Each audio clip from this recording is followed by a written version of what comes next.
Pelayanan adalah konsep yang menggambarkan serangkaian kegiatan atau proses yang dilakukan oleh individu, organisasi, atau lembaga dengan tujuan memenuhi kebutuhan, keinginan, atau permintaan dari pelanggan atau penerima layanan. Dalam esensinya, pelayanan menempatkan pelanggan sebagai pusat perhatian dengan fokus utama untuk memastikan kepuasan mereka. Ini bisa melibatkan berbagai bentuk interaksi, mulai dari komunikasi langsung antara penyedia layanan dan pelanggan hingga penyediaan produk, informasi, atau fasilitas. Pentingnya pelayanan terletak pada peningkatan nilai tambah yang diberikan kepada pelanggan, baik melalui kualitas layanan yang tinggi, kenyamanan, maupun solusi atas masalah yang dihadapi pelanggan. Bidang pelayanan sangat beragam, mencakup segala hal mulai dari kesehatan, pendidikan, perbankan, hingga teknologi informasi. Fleksibilitas juga menjadi kunci dalam pelayanan, karena kemampuan untuk beradaptasi dengan kebutuhan dan preferensi pelanggan merupakan hal yang sangat penting. Bagi banyak organisasi, pelayanan bukan hanya sekedar bagian dari operasi mereka, melainkan juga merupakan strategi bisnis yang integral yang bertujuan untuk meningkatkan kepuasan pelanggan, memperkuat merek, dan memperoleh keunggulan kompetitif. Dengan demikian, pengertian pelayanan mencakup konsep yang luas tentang memenuhi kebutuhan pelanggan melalui serangkaian kegiatan yang dirancang untuk memberikan nilai tambah dan memastikan kepuasan pelanggan. Standar pelayanan publik adalah pedoman yang ditetapkan oleh pemerintah untuk mengatur pelayanan yang diberikan oleh lembaga pemerintah, instansi, publik, BUMN, BUMD, BHMN, ataupun swasta. Standar pelayanan publik mencakup 14 komponen, yaitu yang pertama, pelayanan harus sesuai dengan peraturan perundang-undangan yang menjadi dasar penyelenggaraan pelayanan. Yang kedua, pelayanan harus memenuhi persyaratan yang ditetapkan seperti persyaratan teknis, administratif, dan biaya.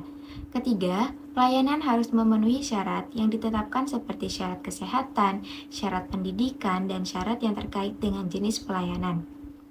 Yang keempat, pelayanan harus memiliki biaya atau tarif yang transparan dan mudah dipahami. Yang kelima, pelayanan harus memiliki sistem pengaduan yang efektif dan efisien. Yang keenam, pelayanan harus memiliki sistem penilaian kinerja yang mengukur kinerja pelaksanaan pelayanan. Yang ketujuh, pelayanan harus memiliki maklumat yang jelas dan mudah dipahami, seperti informasi tentang prosedur, biaya, dan waktu pelayanan. Yang kedelapan, pelayanan harus memiliki sistem informasi yang efektif dan efisien seperti sistem informasi online. Yang kesembilan, pelayanan harus memiliki sarana dan prasarana yang cukup dan efektif, seperti fasilitas dan alat-alat yang diperlukan. Yang kesepuluh, pelayanan harus memiliki sistem pengelolaan keuangan yang transparan dan efektif. Yang ke-11, pelayanan harus memiliki sistem pengelolaan sumber daya manusia yang efektif dan efisien. Yang ke-12, pelayanan harus memiliki sistem pengelolaan lingkungan. Yang ke-13, pelayanan harus memiliki sistem pengelolaan keamanan. Yang ke-14, yang terakhir, pelayanan harus memiliki sistem evaluasi kinerja pelaksanaan yang mengukur seberapa jauh pelaksanaan kegiatan sesuai dengan standar pelayanan. Standar pelayanan publik ini diperlukan untuk memastikan bahwa pelayanan yang diberikan kepada masyarakat adalah profesional, efektif, efisien, dan akuntabel. Dengan adanya standar pelayanan publik, pemerintah dapat memberikan pelayanan yang sesuai dengan kebutuhan masyarakat dan memperkuat citra positif pemerintah. Terdapat berbagai jenis pelayanan yang mencakup berbagai bidang dan kebutuhan pelanggan. Yang pertama, pelayanan dalam sektor kesehatan yang mencakup layanan medis seperti diagnosis, perawatan, dan investasi medis, serta layanan pendukung seperti konseling dan rehabilitasi. Yang kedua, pelayanan pendidikan yang meliputi pengajaran, bimbingan, dan penyediaan fasilitas pendidikan untuk memfasilitasi proses belajar mengajar. Yang ketiga, dalam sektor keuangan, seperti pelayanan perbankan, yang mencakup penyediaan produk dan layanan keuangan seperti pembukaan rekening, pinjaman, dan investasi. Dan yang keempat, dalam industri pariwisata, pelayanan mencakup akomodasi, transportasi, dan kegiatan wisata lainnya untuk memenuhi kebutuhan dan keinginan wisatawan. Yang kelima, pelayanan teknologi informasi yang melibatkan penyediaan layanan seperti pengembangan perangkat lunak, dukungan teknis, dan infrastruktur TI. Selain itu, ada pelayanan konsumen yang mencakup pelayanan pelanggan di berbagai sektor seperti retail, makanan minuman, dan layanan online. Dan yang terakhir, pelayanan sosial yang melibatkan pemberian bantuan kepada individu atau kelompok yang membutuhkan, seperti layanan kesejahteraan, sosial, bantuan psikologis, dan dukungan komunitas. Dengan demikian, jenis-jenis pelayanan ini mencerminkan keberagaman kebutuhan dan bidang kehidupan di mana pelayanan diperlukan untuk memenuhi kebutuhan dan meningkatkan kualitas hidup pelanggan. Nama saya Andika Ramansyah, NIM 344, Prodi PAP 2023F. Tujuan utama dari pelayanan adalah untuk memenuhi kebutuhan, keinginan, dan harapan pelanggan serta memberikan pengalaman positif dalam interaksi antara penyedia layanan dan pelanggan. Pertama-tama, pelayanan bertujuan untuk meningkatkan kepuasan pelanggan dengan menyediakan produk atau layanan yang berkualitas tinggi dan sesuai dengan ekspektasi mereka. Dengan memenuhi atau bahkan melebihi harapan pelanggan, pelayanan dapat menciptakan loyalitas dan hubungan jangka panjang yang menguntungkan antara pelanggan dan penyedia layanan. Selain itu, pelayanan juga bertujuan untuk meningkatkan efisiensi dan produktivitas. Dengan menyediakan pelayanan yang efisien dan tepat waktu, penyedia layanan dapat mengurangi waktu dan biaya yang diperlukan dalam proses pelayanan. Hal ini dapat mencakup penggunaan teknologi untuk meningkatkan efisiensi operasional, pengelolaan inventaris yang baik, dan peningkatan proses bisnis secara keseluruhan. Assalamualaikum warahmatullahi wabarakatuh. Halo teman-teman, perkenalkan nama saya Krisna Rahma Aulia, NIM 23030314255. Saya dari kelas 2023F. Nah, di sini saya akan melanjutkan tentang pelayanan juga memiliki tujuan untuk membangun dan memperkuat citra merek dan reputasi perusahaan. Nah, pelayanan yang baik dapat membantu meningkatkan citra perusahaan di mata pelanggan dan memberikan keunggulan kompetitif di pasar yang ramai. Dengan mempertahankan standar tinggi dalam pelayanan, perusahaan juga dapat membedakan diri dari pesaing dan menciptakan kesan yang positif di benak pelanggan. Nah, selain itu, tujuan lain dari pelayanan adalah untuk menciptakan lingkungan kerja yang positif dan memotivasi karyawan dengan memberikan pelatihan yang memadai dan menghargai kinerja yang lebih baik. Perusahaan dapat meningkatkan kepuasan dan keterlibatan karyawan yang pada gilirannya dapat berkontribusi dan pada peningkatan kualitas pelayanan secara keseluruhan. Secara keseluruhannya, tujuan dari pelayanan adalah untuk menciptakan nilai tambah bagi pelanggan dan juga memperkuat hubungan dengan pelanggan, meningkatkan efisiensi operasional, membangun citra merek yang kuat, dan memotivasi karyawan. Dengan mencapai tujuan-tujuan ini, pelayanan dapat menjadi salah satu aset terbesar bagi sebuah perusahaan dalam mencapai kesuksesan jangka panjang. Perkenalkan, nama saya Laila Majena, NIM akhir 276 akan menjelaskan tentang fungsi pelayanan.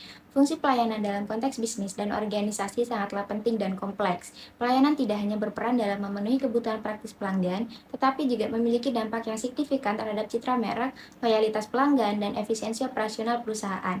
Salah satu fungsi utama pelayanan adalah memastikan kepuasan pelanggan dengan menyediakan produk atau layanan yang berkualitas tinggi sesuai dengan harapan mereka.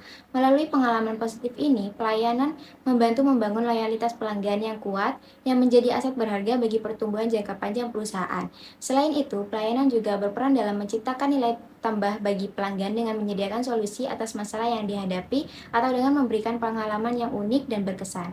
Di samping itu, pelayanan yang efisien dapat membantu meningkatkan efisiensi operasional perusahaan, mengurangi biaya, dan meningkatkan produktivitas. Selain itu, melalui pelayanan yang konsisten dan berkualitas, perusahaan dapat membangun citra merek yang positif di mata pelanggan yang pada gilirannya dapat membedakan mereka dari pesaingnya dan menarik lebih banyak pelanggan. Dengan demikian, fungsi pelayanan mencakup berbagai aspek yang saling terkait dan saling mempengaruhi, yang kesemuanya berkontribusi pada kesuksesan dan keberlanjutan perusahaan.